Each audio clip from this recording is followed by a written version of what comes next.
Hi everyone. So in this video, I will be talking about Cognizant Gen Z hiring next phase. Okay. So Cognizant Gen Z की तरफ से यहाँ पर next phase हमें announce होता हुआ दिख रहा है, जिसके बारे में हम बात कर लेते हैं. So Cognizant Gen Z की तरफ से यहाँ पर some students got the next phase mail जिन लोगों को assessment नहीं आए थे.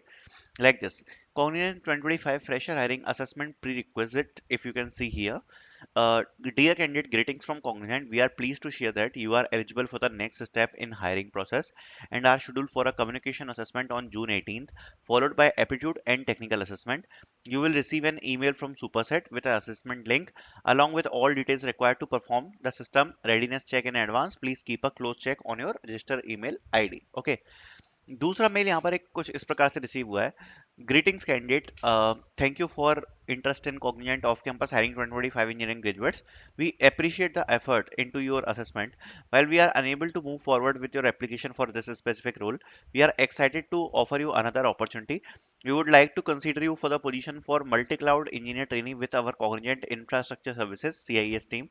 Please find the attached job description for more details about this role.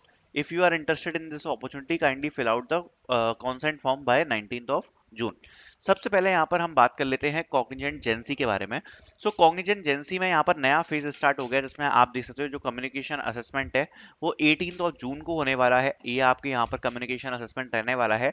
And उसके बाद यहाँ पर इसके बारे में भी बात करेंगे. सबसे पहले अगर आपको न्यू फेज रिसीव हो गया है कॉग्निजेंट जेंसी की तरफ से, you can purchase the mock test की लिंक आपको डिस्क्रिप्शन में मिल जाएगी. इसमें आपको दो मॉक टेस्ट मिलेंगे एप्टीट्यूड के, दो मॉक टेस्ट आपको यहाँ पर मिलने वाले हैं जो कि टेक्निकल असेसमेंट के होने वाले हैं. साथ साथ में आपको यहाँ पर बोनस एप्टीट्यूड के 10 मॉक टेस्ट मिलने वाले हैं, जिससे आप काफी सारी प्रैक्टिस कर सकते हो. गेम बेस्ड असेसमेंट के भी आपको वीडियोस मिल जाएंगे एंड एक्चुअल क्वेश्चंस के भी आपको पिक मिल जाएंगे फ्रॉम टेक्निकल असेसमेंट. तो काफी कुछ आपको मिल जाएगा यहाँ पर प्रैक्टिस करने के लिए. तो आप मॉक टेस्ट को परचेज कर सकते हो आपके एप्टीट्यूड एंड टेक्निकल असेसमेंट के प्रिपरेशन के लिए, अगर आपको कम्युनिकेशन असेसमेंट का मेल आया है तो. ठीक है. तो लिंक आपको डिस्क्रिप्शन में मिल जाएगी मॉक टेस्ट की. अब अगर बात कर लेते हैं जरा कम्युनिकेशन असेसमेंट की, तो कम्युनिकेशन असेसमेंट किस प्रकार का होता है जरा उसके बारे में समझ लेते हैं. सो कॉग्निजेंट का जो कम्युनिकेशन असेसमेंट है, कॉग्निजेंट का जो कम्युनिकेशन असेसमेंट है वो यहाँ पर आपको 58 मिनट्स का देखने को मिलता है. एंड इस 58 मिनट्स के कम्युनिकेशन असेसमेंट में मल्टीपल पार्ट्स होते हैं. अब जिसमें आपको यहाँ पर रीड एंड स्पीक होगा. तो रीड एंड स्पीक में क्या होगा कि आपको सेंटेंस पढ़ने हैं और पढ़ के आपको सेंटेंस यहाँ पर बोलने होंगे. तो रीड एंड स्पीक का पार्ट आपका यहाँ पर आपको देखने को मिलेगा. साथ साथ में आपको यहाँ पर क्वेश्चन आंसर देखने को मिलेंगे, कन्वर्सेशंस देखने को मिलेंगे, जिसमें आपको कुछ सेंटेंस वगैरह सुनाए जाते हैं.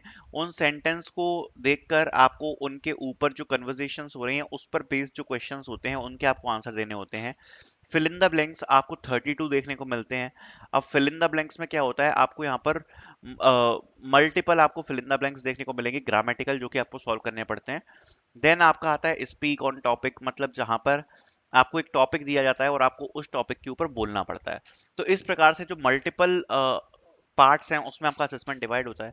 क्वेश्चंस को आपको रिपीट करना होता है. क्वेश्चन आंसर्स में आपको क्वेश्चन बेस्ड मतलब कन्वर्सेशन सुनाई जाएगी, आपको कुछ सुनाया जाएगा, उस पर बेस्ड क्वेश्चंस का आंसर देना होता है. फिल इन द ब्लैंक्स आपका grammatical fill in the blanks होते हैं, जिसमें आपको मतलब क्वेश्चंस का आंसर देना पड़ता है.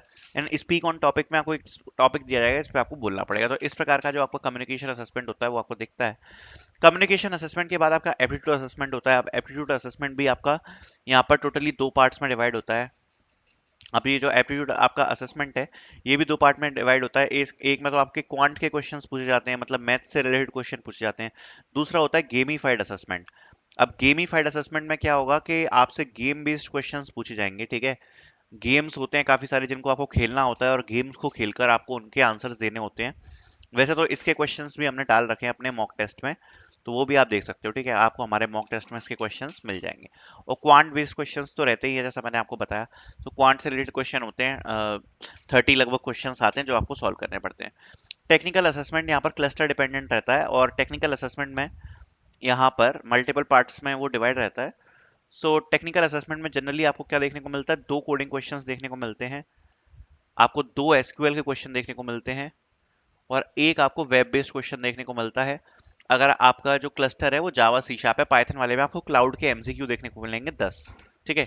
तो ये दो कोडिंग क्वेश्चन मीडियम लेवल के होते हैं, दो एसक्यूएल मीडियम लेवल के होते हैं, और वेब बेस्ड क्वेश्चन आपको देखने को मिलता है जो कि टेक्निकल असेसमेंट में होता है।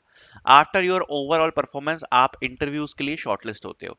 तो ये यहाँ पर टोटल एक प्रोसेस होती है कॉग्निजेंट एजेंसी की। सबसे पहले आपका टेक्निकल असेस मतलब आपका कम्युनिकेशन असेसमेंट होगा, एप्टीट्यूड होगा, टेक्निकल होगा, फिर आप इनके स्कोर के बेसिस पर आप यहाँ पर टेक्निकल इंटरव्यूज के लिए शॉर्टलिस्ट होते हो।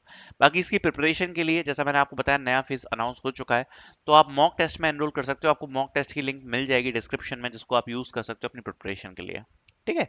बाकी दूसरा मेल जो है ये वाला, इसके बारे में बात कर लेते हैं। तो if you got this hiring, इसका मतलब ये है कि कॉग्निजेंट जेंसी में तो उनको शॉर्टलिस्ट नहीं किया गया है।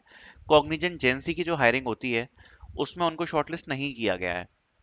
बट कॉग्निजेंट जेंसी के अलावा जो दूसरा रोल है which is CIS engineer trainee, उस प्रोफाइल के लिए यहाँ पर बच्चों को शॉर्टलिस्ट किया गया है।